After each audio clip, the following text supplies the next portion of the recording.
Denise, Sky, Sleydo, Sydney, Gidimt'en Checkpoint. I just want to, because Sam and Hunter are on Cassia territory and I'm on Cassia territory, I just want to acknowledge the territory of the Grizzly Bear House that belongs to Was's house. He's the house chief of the territory, and the territory that they're coming from is called Ganushkat. It's the swampy place. And the territory that I'm on currently is also Cassia territory called Kootenays. So welcome everybody. I'm really glad to see all the people that came to listen to our discussion today. Oh,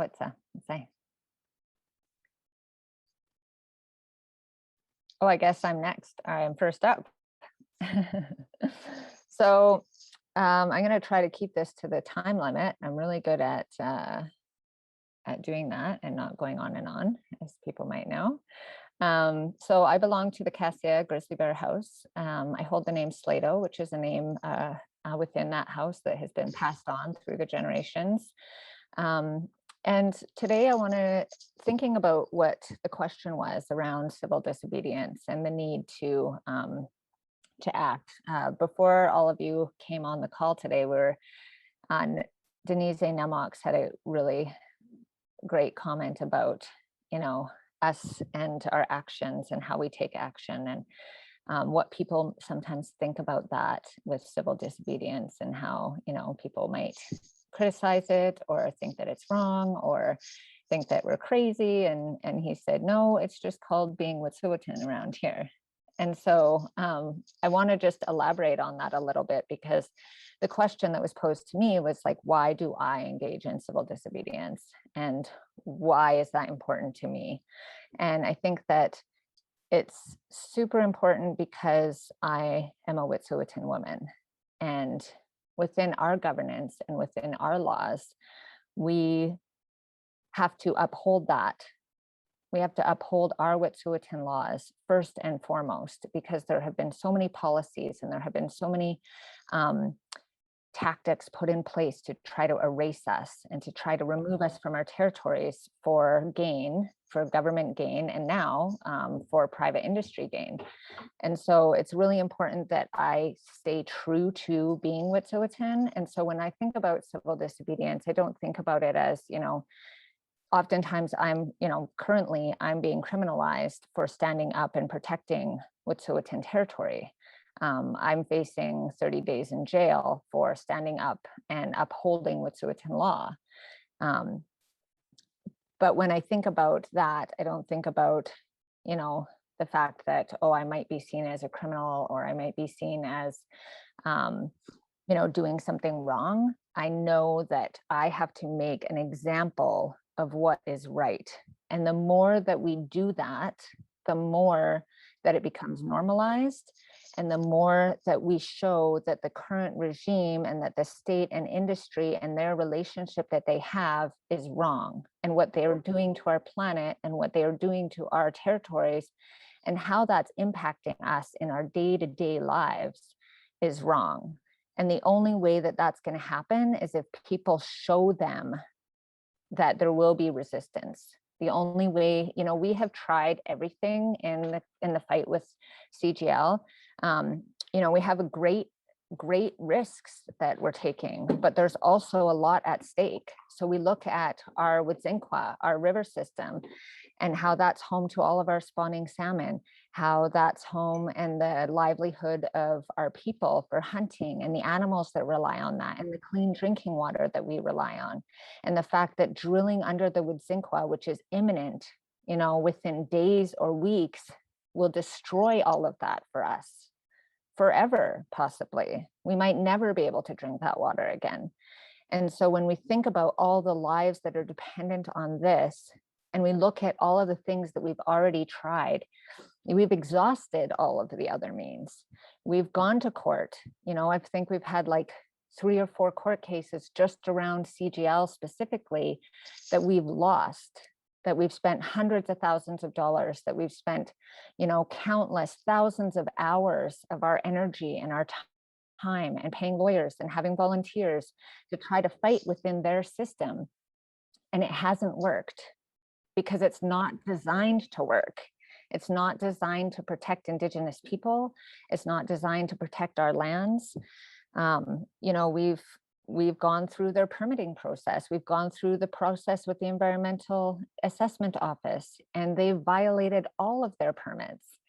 You know, they always say we laugh at their little line that they always give us is this project is lawful and permitted, and and we say, yeah, it's permitted, but you walk right through all of those permits. You violate all of those permits, and there's no recourse. There's nothing that we can do.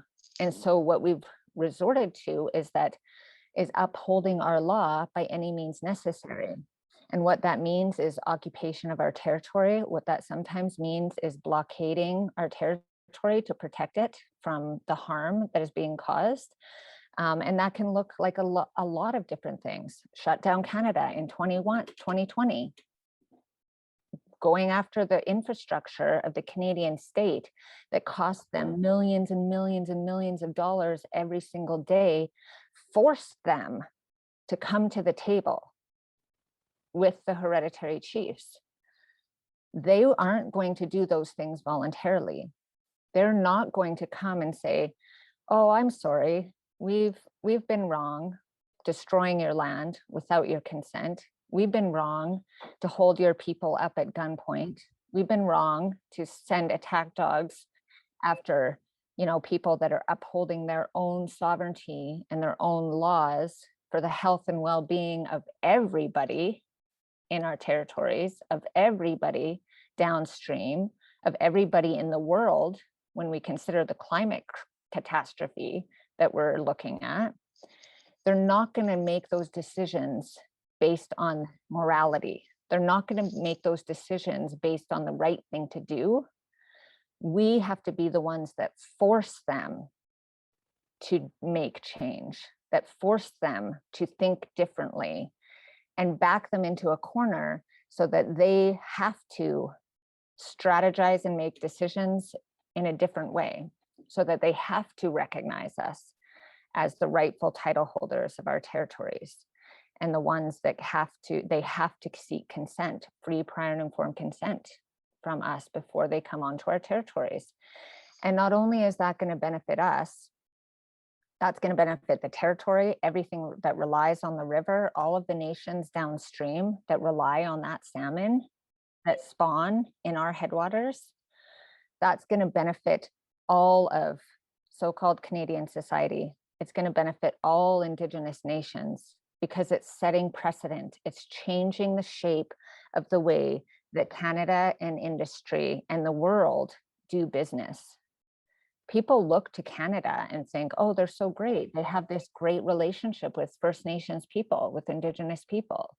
And we want to show the world that no, they don't. This is a show that they're putting on, but we're going to make it right. And oftentimes, the only way to do that is through civil disobedience, is through resistance in a way that is actually physically forcing them or politically forcing them to do things differently. And so I think that we have to consider those things in the time that we are in now, because we don't have time to go through, like we proved in the Delgamuukw Stay Away court case that we've never extinguished our title, that we have our own governance system, that our laws are complex, thousands of years old, and are in line with sustainability.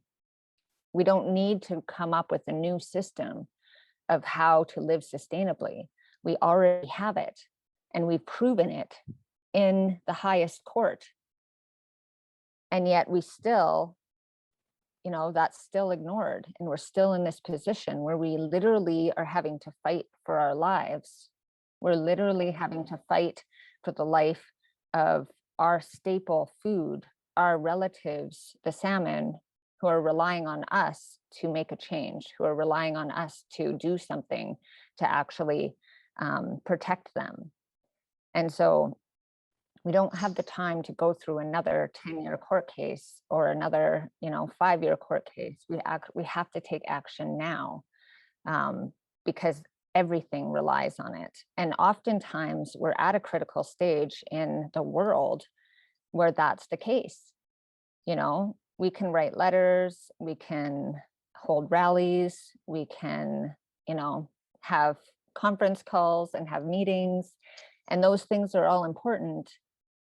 But what's actually going to push them to make the change? And those are the things that we have to do, and we have to be strategic about it, and we have to be coordinated about it, because that's the thing that they fear the most, is coordinated resistance, not just by Indigenous people, but by our non-Indigenous allies as well, who understand what is at stake and how quickly we have to move in order to save our planet, to save Indigenous people, and to uphold Indigenous sovereignty. So I'll leave it at that for now, because I think I'm probably almost at my time. And yeah, and we'll go into a breakout group. So thank you so much, Awitsa. Now we're going to hear from Dr. Peter Kalmus. Thank you. All right, cool. Well, I will also try to keep this brief and within the time. But I want to just encourage every one of you to support or even engage in yourself in climate nonviolent civil disobedience to the full extent that you can. It is an absolutely amazing practice for a lot of reasons. I think that we are, by being here on this call, we literally are the earth defending herself.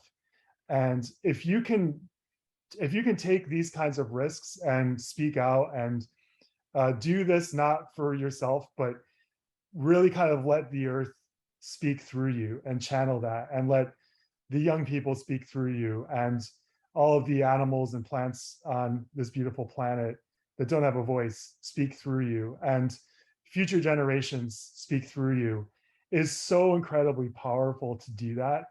And you won't be afraid when you're able to let your ego go and just do this for the good of others and for the good of this beautiful planet that gave us all lives, and give us everything. They give us air to breathe, water to drink, food to eat, land to stand on, stars to be amazed by in the sky, and other humans to be friends with and to have conversations with, and to try to figure out this weird life of being alive and being stardust in this cosmos together. I mean, this planet gives us all of that and more.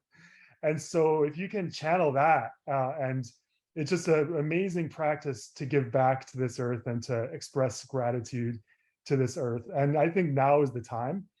I also want to say that it can feel a little bit weird to think about doing your first civil disobedience action, because so few people are doing it, and you will have people around you who don't understand why you're doing it. Maybe they don't understand what an emergency we're in yet, and they might not understand why you're willing to take that kind of a risk yet, because they don't understand that it's an emergency.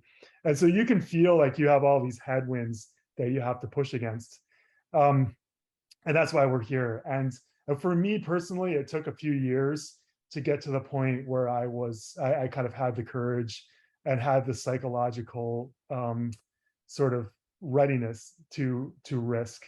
And during that lead up period, and you know, I wish it hadn't taken me that long, but it did. And during that lead up period, I felt kind of bad for not being ready, and like I was letting down this planet, and like I was letting down myself.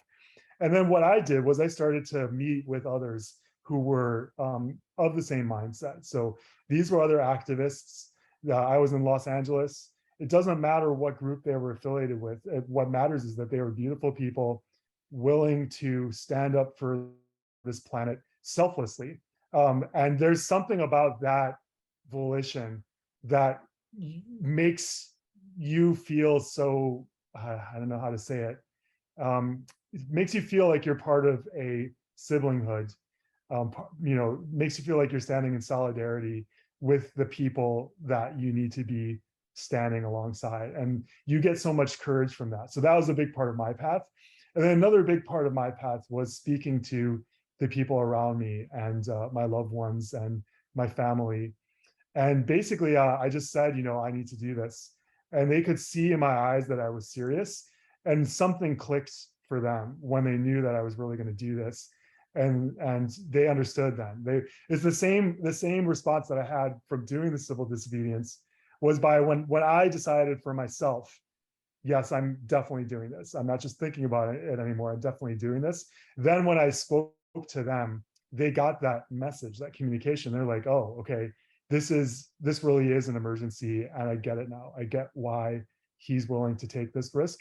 And suddenly, like a flip switching, they started to support my action, and that made a huge difference for me. So I don't know how it's going to play out for all of you, but that's sort of how it played out for me. And by far the most important thing is to start meeting up with people in your region face to face and talking to them about it. You have to do it smart. So you want to find it's helpful to find experienced people. You do want to start finding legal representation as well, so that you don't go in this blindly, and so that you can gauge the level of risk that you're willing to take. So that's my advice for everyone. And then the fruits of doing it are, you're not doing this for yourself, but you will get so much back from doing this if you do it with that sense of selflessness, and if you do it carefully, and if you gauge your level of risk and you know what you're getting into. So I would not recommend for people to go into this willy-nilly. Some of you have much more vulnerability and exposure to things like the police, to things like losing your career, than maybe I did, than other people did. So you have to go into this with both eyes open and very deliberately, but at the same time with a great courage. And what you will get from this is this amazing sense of liberation and this amazing sense of being true to yourself, which is priceless.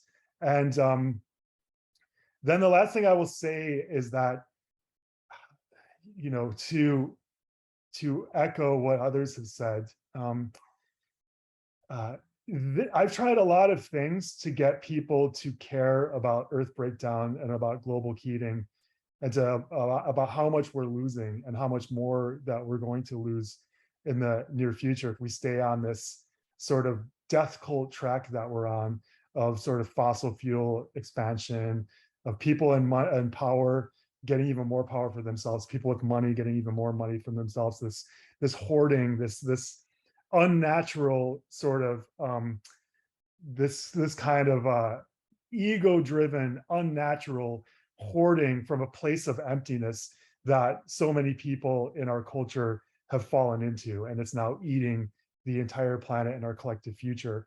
So I've tried so many things to break through and get the public to realize what's happening and to try to stop it. I've written a book, I've done science, I've written scientific papers, I've started an ad agency for the Earth, I worked on a climate app, I've written articles, et cetera, et cetera. Nothing I've done has come close to the effectiveness and the power of a very simple, relatively low risk act of civil disobedience. And I'm going to keep doing this. And I'm going to keep experimenting with it. I think it's I think of this as a spirit of play, as a spirit of experimentation, what works, what doesn't work. But nothing has come close to the person-to-person communication, and to break through all of this rationalization and all this denial, all of this noise in the media, all of this distraction. Nothing has broken through to other humans' sort of spirits the way that civil disobedience has done, in my experience. And that's why I think we need a lot more of it. And I hope that you all give it a try, do it deliberately, do it smart, do it with other people, do it in solidarity, and do it with joy. And yeah, that's all I have to say. So thank you. Thank you so much, Peter Kalmus, for your wise words there. And I think, a lot of us are on this call because we do have that inkling that we have to do more. And maybe we haven't done civil disobedience ourselves, but we've been thinking about it. And that's why we're here. We're here to do that next step and hear from people who have done it And so then you, as Peter was saying, you have to gather that community around you that understand what you're doing, and then you don't feel alone. And then you can do this and make that real next step so we can really put pressure on the government. So with that being said, Max? Hari, DNA, Denizate you, Takazate you, Skyzate. You know, it's been quite interesting sitting in on the conversations, the breakout sessions, as well as listening to Sleydo and Dr. Peter there. You know, the commonalities of the discussions here are quite amazing. We just finished across Canada speaking engagements, meeting with, you know, communities and people, Indigenous, non-Indigenous, and having a conversation. And it really struck me of what the doctor had said about, you know, that human contact, that human communication, that education factor, both ways. It can't be just singularly one way. And one thing that constantly came up was civil disobedience. Sleydo, I'm so very pleased that you brought that up in the manner that you did, because we're being civilly obedient to our law. Our law is called Anuk Nuaten, our law, our own way. And that is all connected to land, air, water, our culture of who we are and why we carry hereditary names. You know, when they want to put a label of being civilly disobedient, maybe they should look at their own law too. How many times we elected politicians and they've gone off to either the legislature or parliament and they just hold the line. They forget who voted them in, and the reasons why we voted them in was to be our voices, the voices of the land, the air, the water, the plants, the animals, you know, our human rights. I've had the honor and privilege of speaking 3 times at the United Nations, twice in New York, once in Geneva. And it was all about human rights, Indigenous rights. I was so pleased when Canada did not get a seat on a Security Council there, because where's the security of this country when the Prime Minister of this country buys a pipeline and then labels himself as being a big fighter for climate, you know, the injustices of the world? Why would we want a seat on a Security Council when we can't even stand up for what is right for the planet? I had the opportunity to shake his hand, and I wouldn't shake his father's hand in 1974. Am I proud of that? I don't know. Time will tell. But so far, I've been proven right. When you put somebody in a place of power, they are supposed to speak for you. I am a hereditary chief. I am not elected. Name I carry has been in our family for thousands upon thousands of years because the right person was there at the right time with the right training. And then there was talk about the labels that are put on us, and there was talk about being threatened with jail. You know what? We're following the law perfectly. We will never, ever condone violence. Sleydo talked about the violence that comes with us. When did we ever react with violence when it was coming at us? We followed our law, protect the land, the air, the water. As Wet'suwet'en people, we always say for the betterment of all. We don't say just for the Wet'suwet'en, we say for all.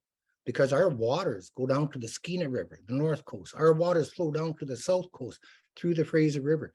Water flows and wind blows. And that's what people need to educate themselves on. We're not doing it singularly, not for ourselves, not for this province, not for this country. We're doing it for the planet. And when you stand up together and you discuss it, be free, be democratic, gather, speak. Let them know what your heart is telling you to do. That shouldn't be illegal, and yet they try to make it that way. Again, we'll never condone violence, but why on earth would we ever want to be silent?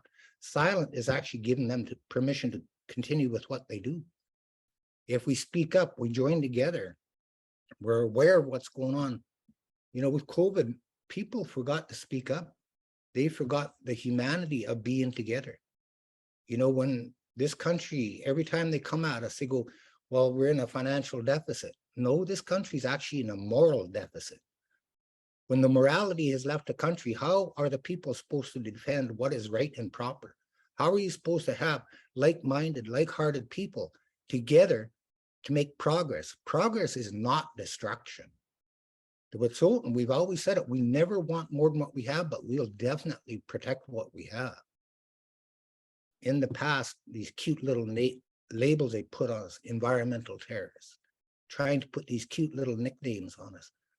I am Chief Namox. I am Wet'suwet'en. That's all I am. Do my damnedest to make sure they don't do any more damage to this planet, because each one of us should be able to do that. Each one of us should have a commitment to stand up and speak. Each one of us are human. If they want to label us, if they want to make us feel and sound like we're less than human, they need to listen to us, not to industry. When you have a deficit such as Canada is going through on a morality basis, how could they look themselves in the eye every morning? I do it every morning, and I think of my grandmother who carried the name that I carry. I think of my nieces, my nephews, my siblings, our clan members, our house members, our water, our air. This morning, I spent time in the smokehouse working on fish. I wouldn't have that if we didn't have clean air, clean water, and a democratic society. And yet they are working hard to remove that. But why can't we not be afraid of going to jail? Because they are breaking the law, not us. Remain peaceful. That's the way forward. Be loud. There's nothing wrong with raising your voices if it's for the right reason. And be present. Be educated. Be willing to listen. But don't drink that Kool-Aid that our politicians are drinking, because if you do that, you lose the focus on clean water. Being human is actually quite easy. But boy, when they put scare tactics into you, say you're going to be removed from your family, your children, your territory, where is their humanity? What is their goal other than to destroy this planet? You know, we have COVID. It is not going away, but we also have hearts and minds, and we need to follow that. Messiah. Thank you so much, Chief Mox. I'm just going to post in the chat for everyone a link to a Google Doc, and these are all different campaigns that you can get involved with, whether it's with the Wet'suwet'en up here, or some of us maybe in Vancouver, or even people who are elsewhere. We have someone from Kenya here on our call with us. So at the bottom of this link, the first ones are all ones that are in Canada that I know personally, the campaigns, and I encourage all of you to get involved with any of those. But then there's also a list at the end with the A22 network, which is this higher civil disobedience campaign that is all across the world, including there's one in the States called Declare Emergency. So I'll just post that right in there. So if you all can click on that Google Doc, it'll bring up a list of campaigns. Hopefully there's something near where you live.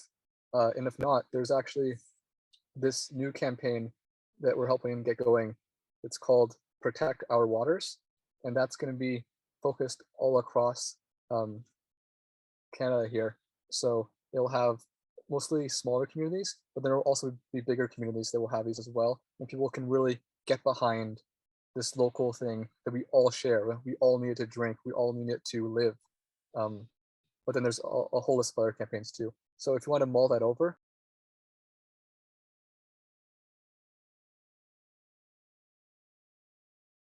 About arrestable activity.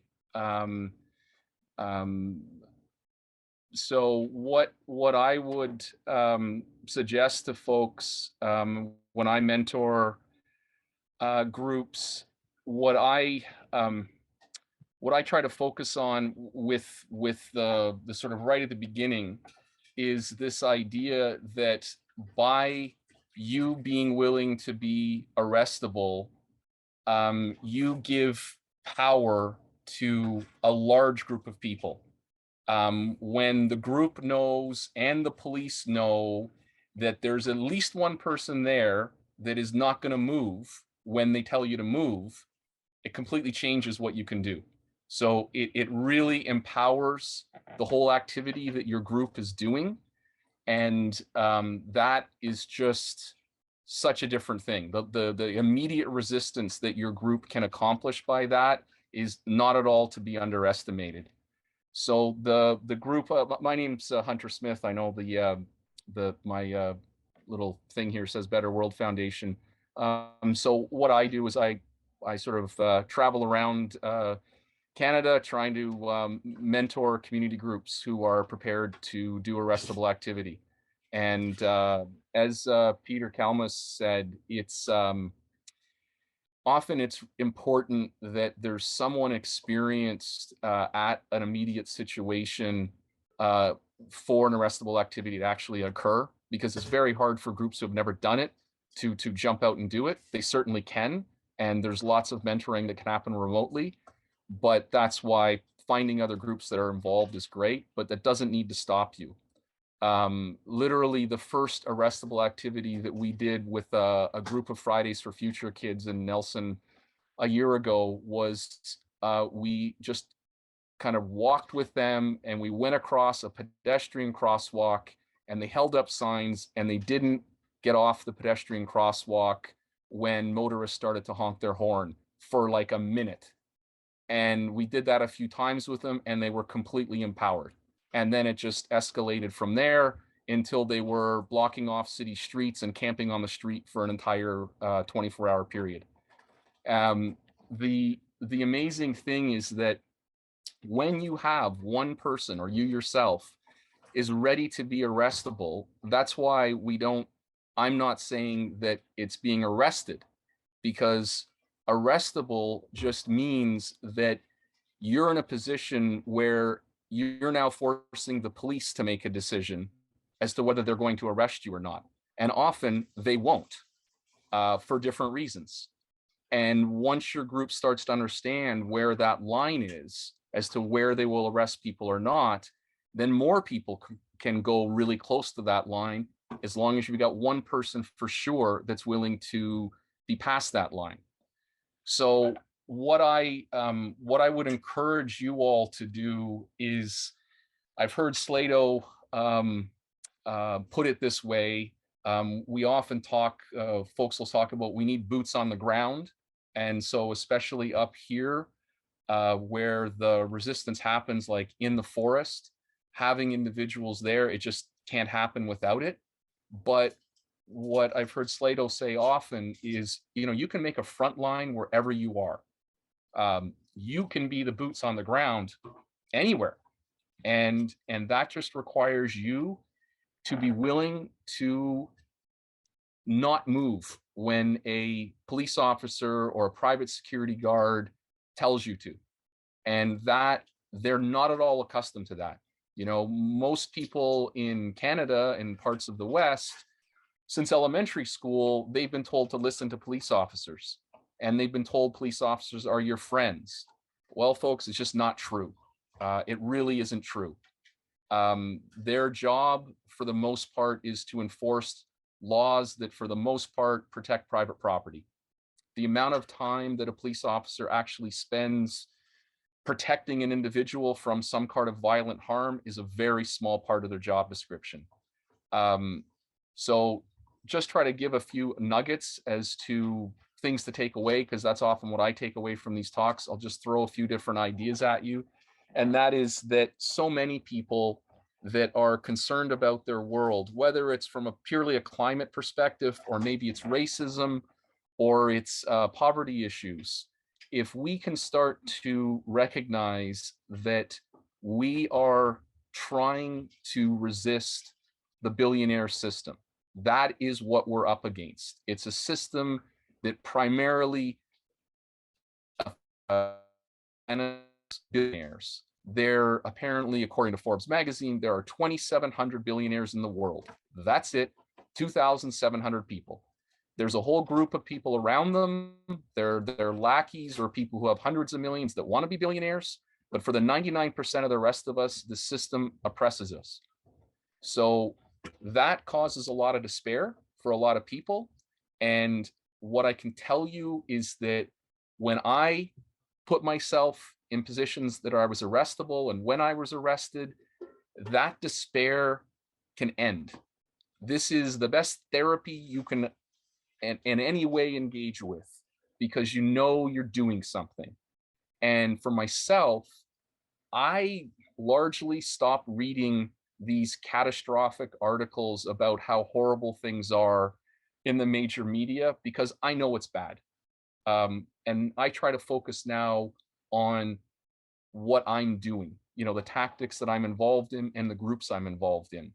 So you don't have to keep engaging with the horror show that happens all over the world. Everyone on this call knows it's bad. None of us have to be convinced. But now your challenge is, how can you join with another group and start doing something for real? The thing to always remember is this system basically only gives you two choices that it says you can do in order to make the world a better place. You can either buy a better product, you can choose between this organic shoe or this whatever worse shoe, and all you're doing by that is benefiting one billionaire instead of another. So it does nothing. It does absolutely nothing. So none of us should be feeling like we're hypocrites or somehow we're not making the better world a place because we're driving a car to a rally or something. It's you can't get outside the system, but you can resist it, and you can resist it by being part of a group. Taking individual action is going to do next to nothing. Becoming a part of a group that is going to organize and take collective action, I promise you, that's the way to spend your energy. And electoral politics, again, you're told that is the other choice. Buy the better product or vote once in a while. It's not going to change things, and it never has. By doing arrestable activity, you are applying direct pressure to the system, and you are effectively together. We all do that. We force the system to change. It cannot stand that kind of pressure. And the type of resistance that we do when you do it together, when it disrupts the system basically works on a calculator. If we cost the system enough money, it will change because it just works on a calculator. And eventually, hopefully, if we push it hard enough, we can make a world where it works for humanity, it works for the earth, and it works for non-human beings too. So I'm really thankful that you've all been on this call. I really hope you can find a group to work with. And if you don't have a group locally, link up with one of the groups that Sam put into the chat. And I'm just putting in my email as well. If you can't readily locate anybody else, send me an email and I will put you in touch with someone locally. The group that you're going to get involved with, it doesn't need to be big. I mean, Sam and I spend our time, basically when we got 4 or 5 people that are together in one locality, you can't be stopped. You really can't be stopped if there's just that small a group of you. So thanks very much for listening. And I wish you all get engaged. Thank you. Thanks so much, Hunter. So now we're going to open the floor up for some questions. So I just wonder how I can be on the front line without having to deal with all that bureaucracy and steps. I'd like to open up to any of the speakers who would like to answer that. I'll start. So for us, I know, I mean, specifically for Gidimt'en Checkpoint, if people want to come, then they usually contact us through the website, which is directly monitored by our folks. And I didn't know. Okay. Yeah, so on our website, we have an email address that people can get in contact with us directly, or applying to come to camp. You can do that right on our website. And then we also have like direct asks on a page that says how to support. And there's different things that are happening on there and different ways to support us through the website. Okay, well, thank you. That's clear. Thank you very much. Thank you for your question. Thanks, Sleydo, for answering. Anyone else like to raise their hand, or you could type in the chat as well if you'd rather type your question out. If no one has a question right now, I'll go ahead and ask Peter a question. So, Peter, can you explain how you came about from just being in the academic setting to why do you feel you needed to get out there and get arrested? What was the thought process behind that? Like, why aren't more people doing it, do you think? Well, yeah, I don't know. I mean, I don't understand why every academic who understands what's happening isn't doing what I'm doing. So I'd sort of reverse it. I feel like what I'm doing is the normal thing, and I don't understand why there aren't thousands and thousands of people doing this. I just don't. So I can't really answer your question. I mean, it's for me, it's been a 16-year journey. Like my son's being born had a lot to do with it for me, but also just being in love with this planet has a lot to do with it for me. And you know, I was kind of like blissfully ignorant until about 2006. And then I started to read the scientific papers, and I switched my field into 2012. I'm sort of ashamed it took me 6 years from starting to read that. I was in graduate school at the time, so it took me a while to kind of change my momentum. But then, yeah, just like once I realized what was happening to this planet and how the fossil fuel industry was lying and how the elected leaders weren't responding because they were in the pocket of the fossil fuel industry, and it just felt like no, there weren't any adults coming to save us, so we had to do that ourselves. And I've been experimenting ever since, and finally tried civil disobedience, which works better than the other stuff. So yeah, so I can't answer your question. I think you did answer it in a way, so thank you.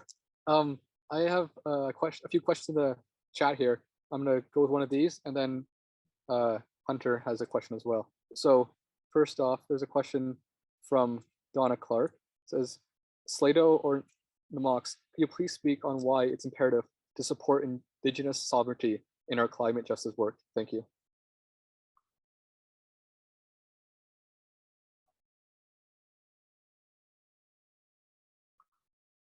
I'll leave this one for Namox.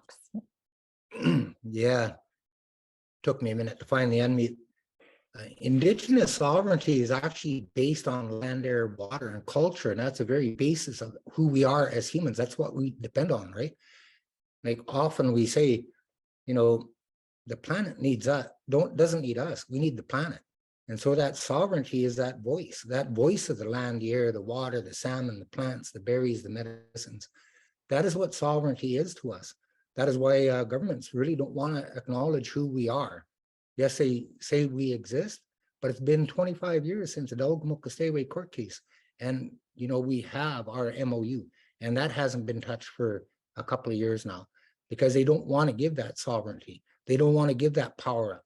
They don't want to be able to tell industry, hey, you can't continue destroying the planet, because people with sovereignty are going to say, no, we need to do what's best for the planet. That's why it's important for everybody to believe in the sovereignty of our nations, because they come from the right place. They come from the air, the land, the water. We as name carriers, we're only caretakers. We aren't like industry. We aren't like governments. We don't say that we own the land. We say we are the land and the land is us, and we should be the voice of that to protect it. That's what sovereignty is. To me as Namox, to me as my fellow chiefs, and the very fear that governments have to recognize that, because they know that we will stand up for air, land, and water. That is what sovereignty is. It is your voice doing the right thing at the right time. Messiah. Thank you, Chief Namox. Hunter, you had a question? Sorry, I was going to jump in with a comment. If there's more questions, go to questions first, Sam, and I'll come back. Okay, thank you. So there's a few more written questions. So we have, scrolling down.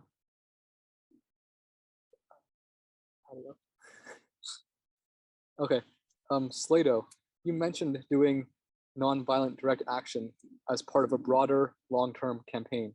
Can you speak more about why this is important?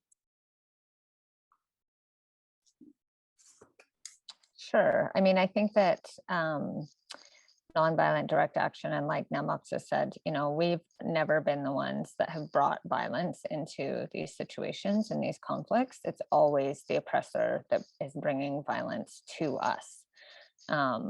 And as people have said before, we are just, you know, Namox said, we're just being Wet'suwet'en. We're just being responsible human beings, upholding our laws.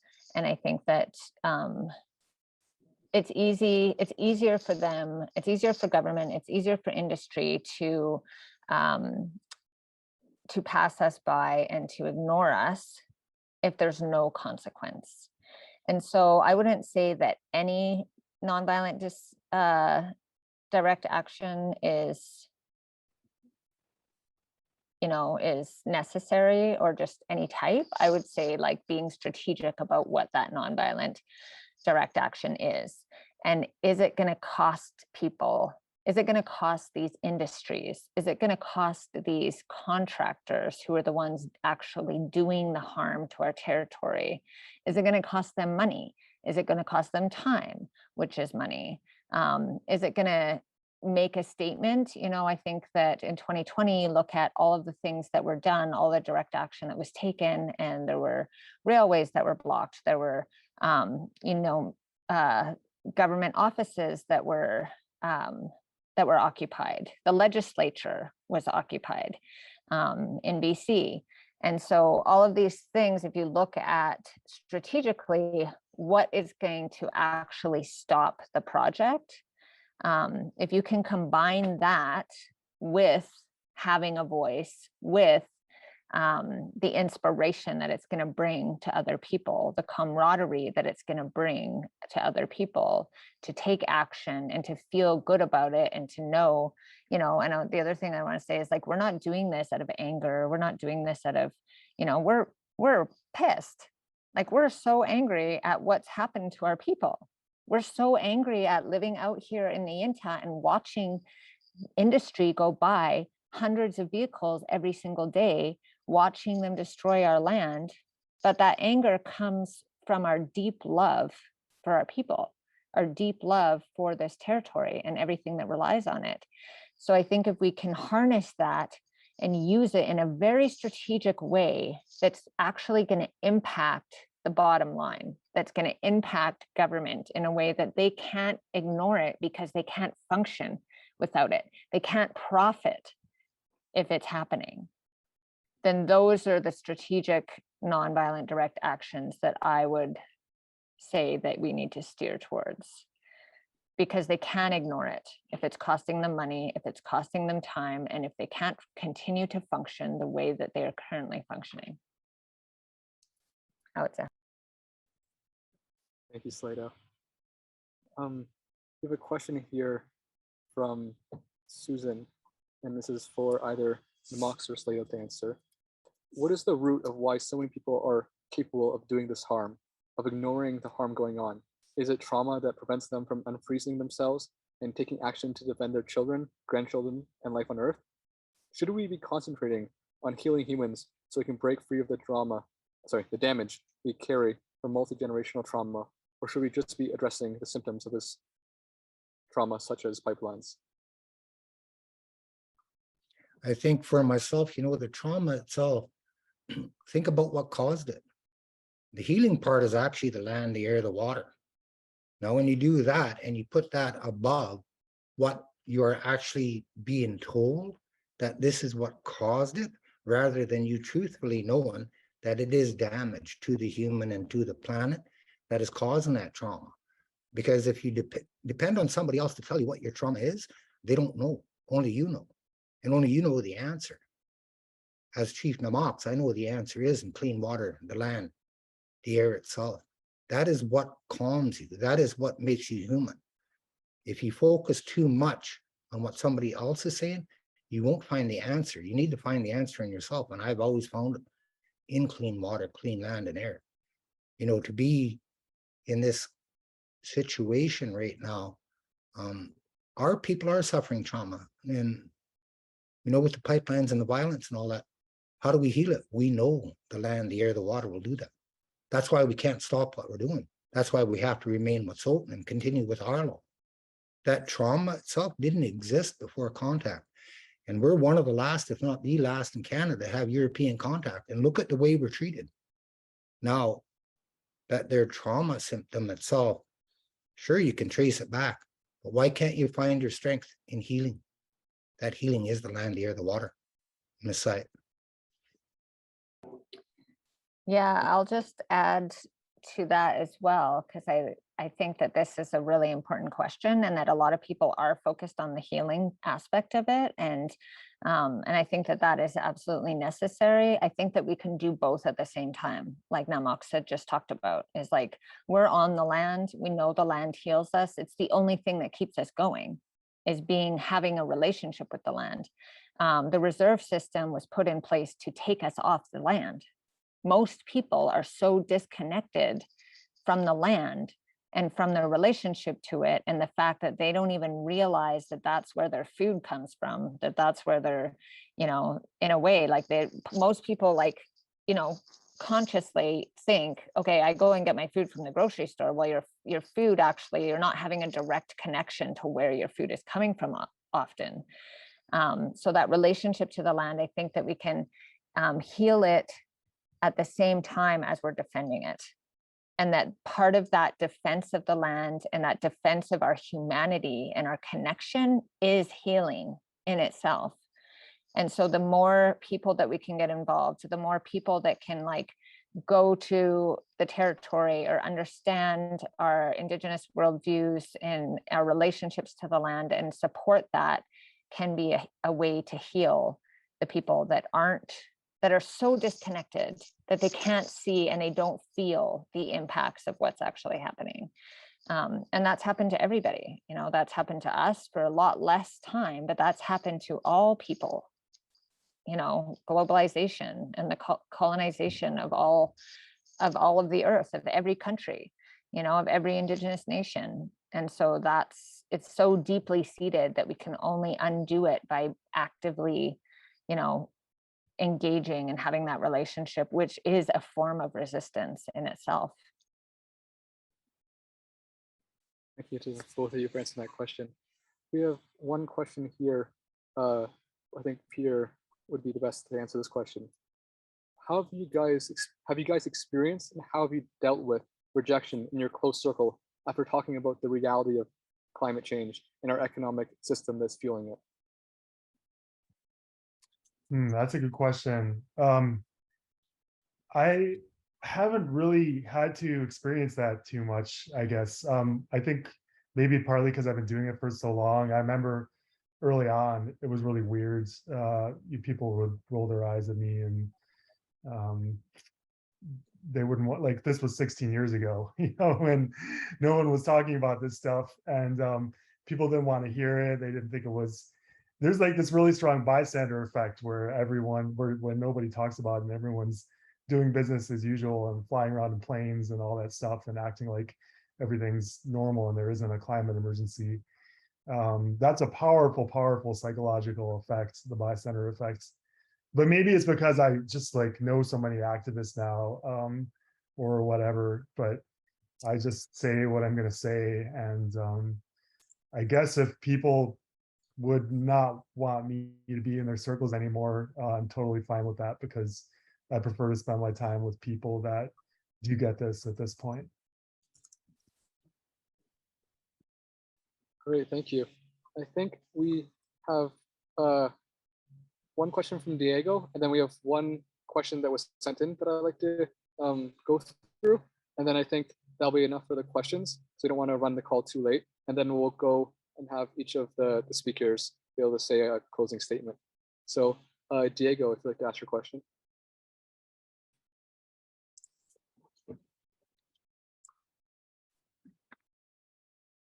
Sorry, I had typed it into the chat. I'm from Venezuela and I'm here on a work permit. It took me several years to get it, and I completely agree with civil disobedience, but I'm scared of facing deportation if I participate. So I'm wondering if you guys have any suggestions on what I can do to support those that are participating in civil disobedience, or just any thoughts on what someone in my particular situation can do. Great, thank you. And I think Hunter can start with answering this question. Go ahead. Hey, Diego, we've gotten this, this sort of situation many times before. There's lots of people who are non-citizens or even non-residents that want to help out. On strong advice from immigration lawyers, and I'm sure just kind of common sense, if you're not a citizen, the legal process you're facing is in Canada especially, is not even the regular criminal justice system if the immigration authorities decide to get involved. So definitely we've come to the advice of get into a support role definitely get involved with arrestable activity, have the courage to do that. And the support roles, I just put it in the chat. There's many key support roles that have to be there for an action to even exist. If there's not people holding cameras, the thing didn't exist. Nobody knows about it. So you don't have to be good with it. You just hold your smartphone, and then hopefully there's a media team, and we're starting to make that much more accessible to people, that it's uploaded to a file, and then a media team can actually use that as B-roll and make some really good things out of it. There's also arrestee support. There's lots of things to do in that. And then just the general design and helping with the action, and even just being there, holding a sign, makes the whole thing look bigger. So there is many more people involved in a good arrestable action than there is arrestees. So don't underestimate how you get involved. And then, hey, when you're home, get arrested there if you feel like it. But as I say to everybody, being arrestable doesn't mean you're arrested every time. And especially when you learn where that line is with organizers that probably know the police force or security, private security there. So you can certainly get involved, Diego, but I would suggest with your immigration status that it's not a good idea to make yourself arrestable right away. Thank you so much for that answer. Thank you so much, everyone. We're gonna have to close our questions. Oh, there's one last question, but a few more speakers have to get going. Peter, if you want to just say any last words and then just sign off.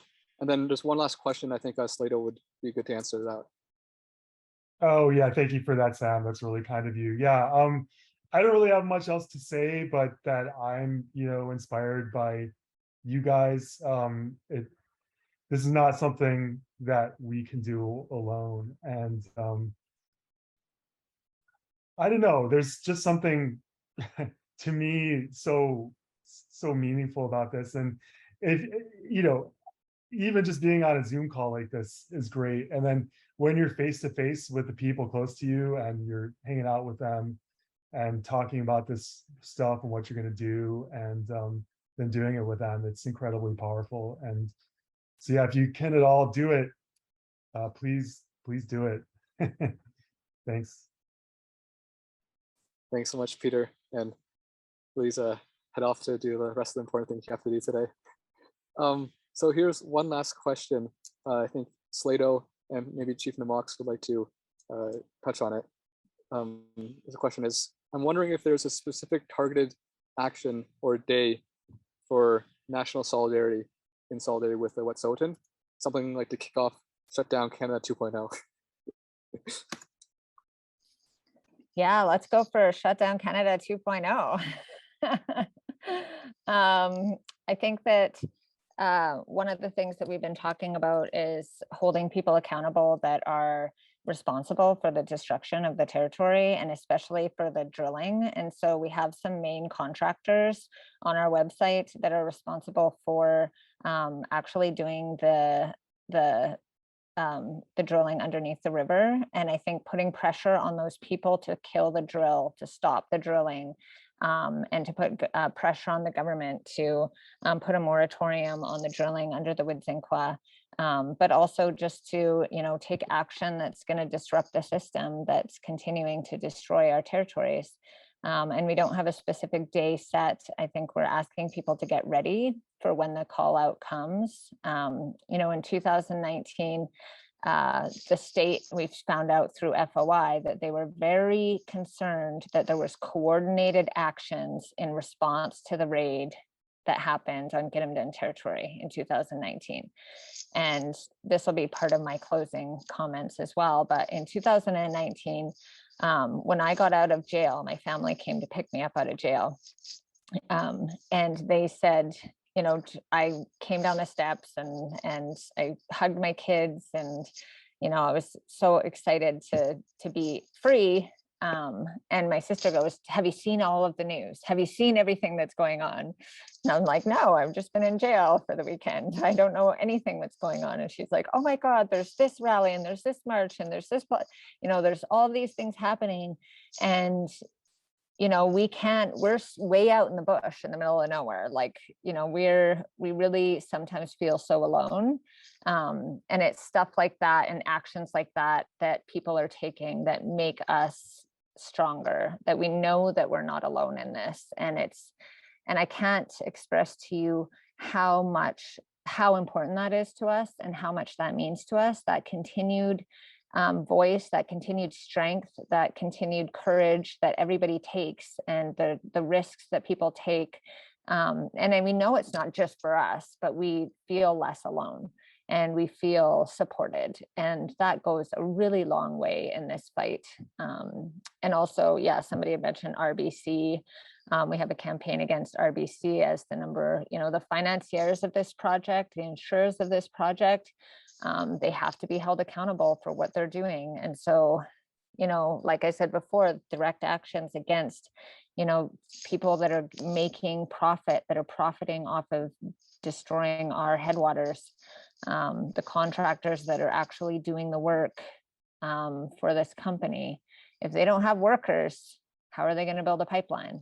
There's always more, but people aren't going to want to be a part of this project if they're being held accountable for the destruction that they're doing. Financiers aren't going to want to invest in this project if they're being held accountable for the destruction that they're doing. And so we have to be strategic about what kinds of direct action we take, and knowing that the whole functioning overall for the government is industry, is transporting goods, is exporting and importing, is doing all of these things, is creating these tools to destroy our land. So I'll just leave it at that, I would say. Thank you so much, Sleydo, for joining us. So we have our two last speakers. Hunter, if you want to do it, last closing remarks, and then we'll close with Chief and Mox for their closing remarks. Go ahead, Hunter. Hi, everyone. Last thing I just like to say is that I say repeatedly to activists, just to keep us all motivated, is that all you can really do is be the spark. Okay, there's a very small number of people on this call. There is a very small number of people that are willing to engage in arrestable activity right now in Canada. And honestly, we know most of them, it seems. But when anyone engages in arrestable activity, it is amazing how much that then is a complete realization for so many other people that, oh, I never knew I could do that. I myself was in England in 2019 when the Extinction Rebellion, a major activity for 12 days happened. I had been involved with electoral politics and being a good do-gooder and stuff for years, and it just never really occurred to me that I could do civil disobedience and the power that would come from that. So I encourage all of you to consider doing this yourself or really getting involved with a group that is going to make this a key part of what they do.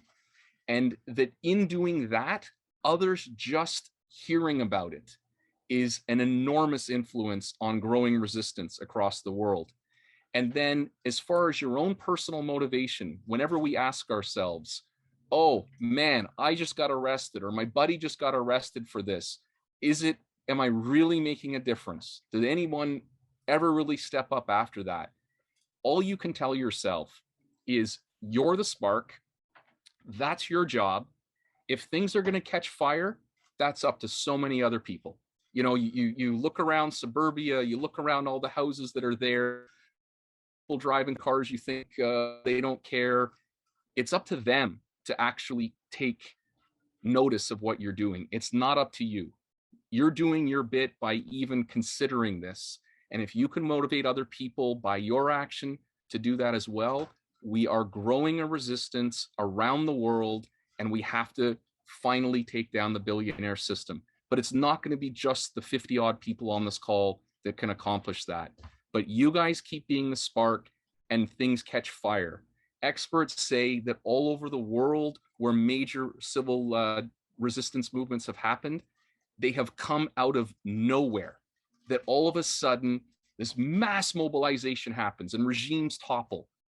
But really, when social scientists look at it, there was a very small group of people who kept that resistance going you know, year in and year out. And then all of a sudden, boom, it took off. And no experts at the time knew it was coming. So you don't know what's going to catch fire with other people. Just keep doing your bit. So thanks everyone for being on this call. And I'm inspired that you all came. Thanks so much, Hunter. So we're going to close off with Chieftain Mox. And I just like to, before that, thank all of you for coming. And I hope you will, if you're not already involved, to please get involved in a real way. Thank you. Chieftain Mox. Denny's ate you, Tsaka's ate you, Sky's ate. I'm quite inspired by this call conversations and the breakouts, because the questions and the comments are all aligned with what we believe in. And there was a discussion on like shut down Canada 2.0. I received a number of calls from BC as well as the federal elected officials about, we want you to step in, we want you to stop this. I'm like, that's an act of war. You don't tell another nation what to do when they're doing whatever they choose to do. We never asked them to do that. We never directed them to do that. They did that on their own. That was our cousins, relatives across Canada who did that. And to have Canada phone me and the federal ministers calling me and saying that I should direct them on what to do. No, that is not our law. They are doing what they said they wanted to do on their own. And it made a huge difference. Shut down Canada. Of course, we got negative publicity, and not all came from elected officials in industry. But you know what? It was a huge difference. We did the same thing with Enbridge. Got so bad with Enbridge when I went to several of their shareholders meetings. On the last one, they hired bodyguards for me to protect me from Enbridge. So of course we're making a difference. And it's when you speak up, when you do things, you do make that difference. When people say that you don't matter, you actually do. When they bring violence to you, that means they're at their last resort. You've already won when violence comes to you. It's how you react. But you should be reacting by being together, moving forward, and knowing you're doing the right thing. You know, when I open, I call it Denny's 8, Tsaka's 8, Sky's 8. Denny's 8 are male chiefs. Tsaka's 8 are female chiefs. Sky's 8 are children of chiefs, future leaders. And that's what you all are when you stand up and do what you do. When you sit back and you think you don't matter, you're giving the power away. There are truly only two things that you can hang on to, that you willingly have to give up. That is your pride and your dignity. As humans, you have that right to keep it. As humans, you have the right to do the right thing. As humans, you do have a voice, and we totally encourage you to use it. Let them give you the labels. Let them say you're breaking their laws. You have to follow the laws of the planet. You have to follow your heart. You have to follow your mind. That is where you make a difference. So Messiah to all of you. Awitsa. Thank you so much, Chieftain Mox. And thank you all for being here. I'll just add the doc in one last time about all the campaigns you can get involved with, depending on where you are. So there's a lot of them are focused in British Columbia, but there's a few that are actually across Canada, depending on where you are, you can get involved with those as well. And there's the whole list of other campaigns from around the world that, you know, if you're not going to be able to join them, at least being able to just watch and be like, okay, we're not alone. We can do this. That really helps some people. So thank you all again.